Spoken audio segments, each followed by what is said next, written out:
Si je vous disais que penser n'est pas nécessaire, ouais, eh ben dans cette vidéo, je vous dis pourquoi et comment surtout se connecter à la pensée divine. C'est parti.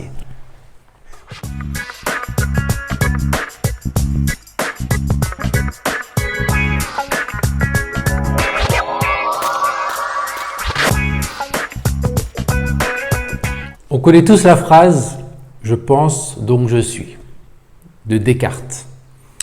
Et cette phrase-là, elle décrit exactement ce que l'on vit dans cette vie-là.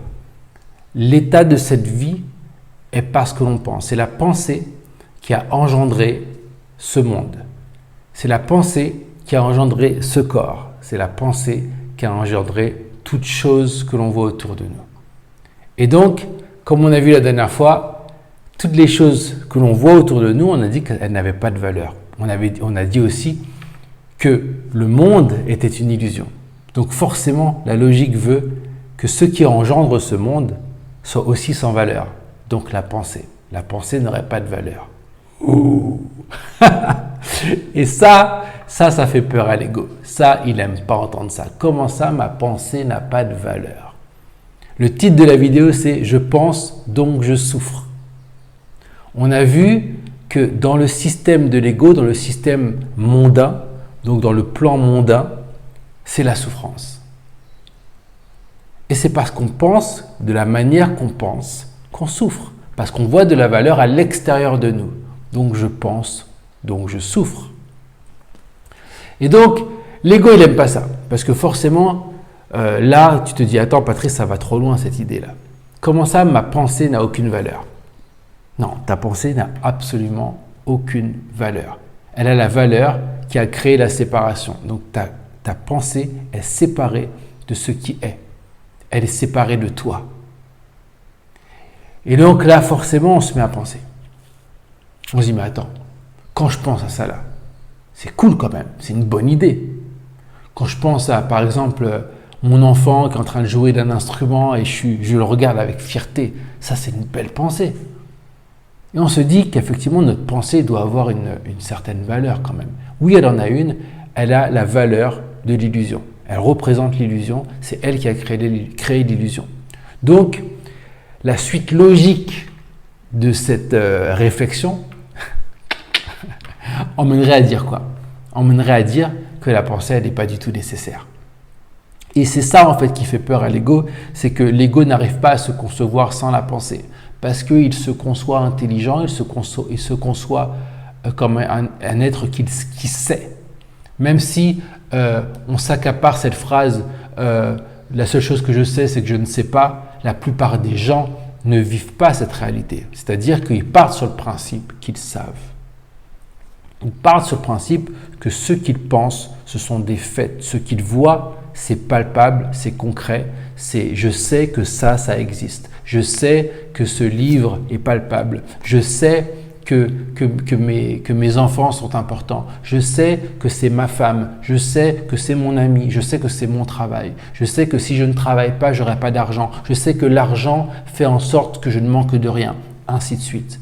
Il y a des choses que la pensée fige comme étant concrètes et comme étant une vérité. Sauf que la pensée, elle va dans deux sens. C'est que la pensée a créé ce monde et ce que ce monde, ce que l'on voit dans ce monde crée de la pensée. Donc la pensée auto-alimente l'illusion et bien sûr qu'elle se valide. Et c'est pour ça que la pensée va toujours valider ce qu'elle voit parce que c'est elle-même qui l'a créé. Et donc comme elle a créé les choses, elle ne va pas les renier. Et comme le travail qu'on est en train de faire, c'est réaliser que les choses qui sont autour de nous n'existent pas, réaliser que tout ça c'est une illusion et qu'en réalité la seule chose qui existe c'est Dieu, c'est le divin, c'est l'amour, c'est la paix, c'est l'éternité, c'est la seule chose qui existe, c'est l'unité. Et bien sûr, la pensée elle ne va pas du tout dans ce sens-là. Et comme nous on va dans ce sens où on décide de voir au-delà de ce qu'on voit, forcément on doit aussi travailler au niveau de la source. Qu'est-ce qui a créé ce que l'on voit? C'est la pensée. Et donc, effectivement, la pensée, elle n'est pas nécessaire. Mais bien sûr, ça fait peur. Ça fait peur pourquoi? Parce que l'ego, il se dit qu'il n'y a rien d'autre. La pensée qui vous vient certainement, lorsqu'on vous dit la pensée n'est pas nécessaire, c'est que vous vous dites je ne peux pas vivre sans ma pensée. Donc forcément, on se sent en danger parce qu'on a l'impression qu'il n'y a pas d'autre fonctionnement possible, qu'il n'y a pas d'autre monde possible. Et donc, il serait fou en fait de vous dire ça sans vous dire par quoi ça se remplace. Parce qu'il faut comprendre pourquoi on fait ce boulot, on remplace un système par un autre. Et donc, ce que l'on fait, c'est que lorsqu'on abandonne l'idée que notre pensée est importante, que notre pensée a de la substance, que notre pensée est nécessaire, quand on abandonne cette idée, on s'ouvre à une autre pensée. Et on s'ouvre ni plus ni moins à la pensée divine, la pensée de Dieu. Vous imaginez en fait ce qu'on est en train de faire là, on est en train de passer de la pensée d'un petit ego, du petit Patrice et toutes ses limitations, toutes ses pensées, qui pensent génial, il pense que waouh, mais non, mais ça c'est vrai, ça c'est bon, ça ouais, je suis trop fort quoi. Ça c'est la pensée du petit Patrice. Quand je l'abandonne, j'accède à la pensée, the pensée. C'est la pensée universelle, c'est la pensée qui crée tout, c'est la pensée qui sait tout, c'est la pensée qui est divine, c'est la pensée qui est parfaite, c'est la pensée qui amène au bonheur, parce qu'elle est bonheur, elle est amour, c'est la pensée de l'amour. Voilà ce qu'on remplace. Et donc ça, c'est d'un point de vue intérieur, et vous allez me dire, ok, d'un point de vue pratique.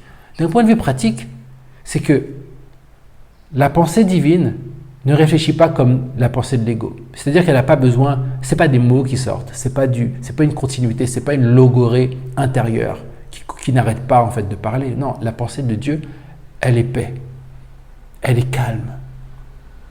D'instant en instant, dans ce calme, elle te dit, pas comme l'ego, elle te dit d'une manière différente, elle te dit par une sorte d'intuition, une sorte de vision, un élan du cœur, elle te dit quoi faire, comment le faire. Elle te dit où le faire.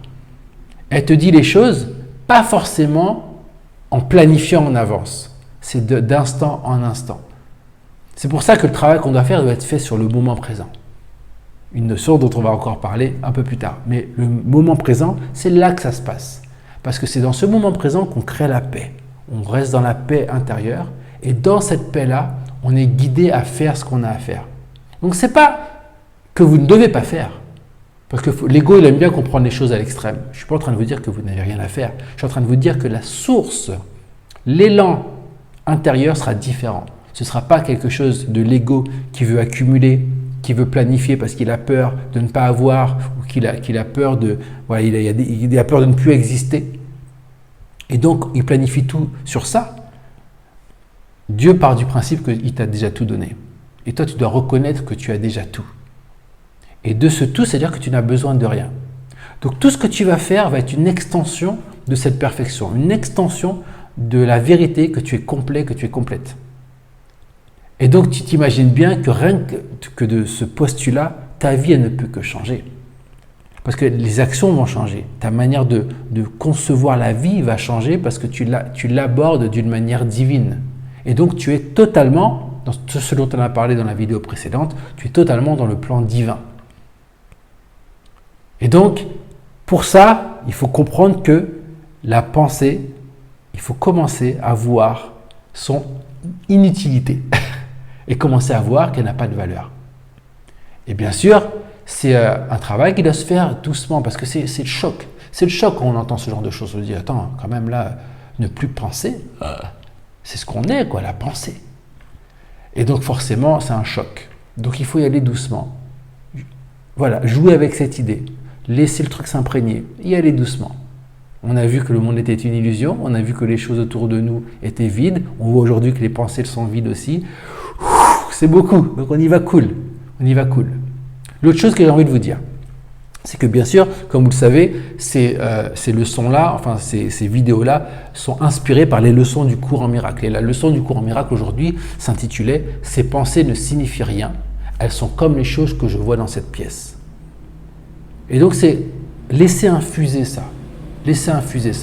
Et bien sûr, comme ça vient du livre, donc, Un cours en miracle, comme ça vient de ce livre-là, il ne faut pas oublier le titre de ce livre, Un cours en miracle. C'est-à-dire qu'on passe d'un fonctionnement à un autre.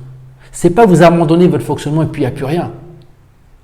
Et que vous êtes salé, vous allez mourir, que c'est... Non, pas du tout. C'est que vous abandonnez un fonctionnement que vous avez chéri, que vous avez alimenté pendant toute votre vie pour en passer à un autre. Et donc, c'est un cours en miracle. C'est-à-dire qu'on n'est plus dans les choses logiques du monde qu'on connaît. C'est-à-dire que là, pour le moment, votre pensée, c'est un pas, plus un pas, plus un pas, plus un pas. Il y a cause et conséquence. Dans la matière, ce que je fais dans la matière a des conséquences et des causes. Alors que là, on travaille sur la cause, elle se trouve dans l'esprit. Et la conséquence se manifeste. Et donc, sa manière de se manifester ne sera pas forcément logique. C'est pour ça que ça s'appelle un cours en miracle. C'est que les lois spirituelles transcendent les lois physiques. Et ce que vous allez commencer à observer va vous donner confiance à lâcher l'ancien système pour prendre l'autre système. Donc, il faut prendre ce temps aussi d'observer, de ne pas croire les choses aveuglément, mais juste tester, appliquer. Et observez que les choses commencent réellement à changer différemment dans votre vie. Et là, ça va vous donner encore plus de foi et de confiance au travail qu'on est en train de faire. Donc voilà, donc toujours beaucoup de bienveillance. Encore une fois, s'il y a des questions, des réflexions, vous avez envie de partager dans les commentaires, n'hésitez pas, un like, un abonnement, un partage. Comme d'habitude, si vous avez envie de me contacter, tout est dans la description.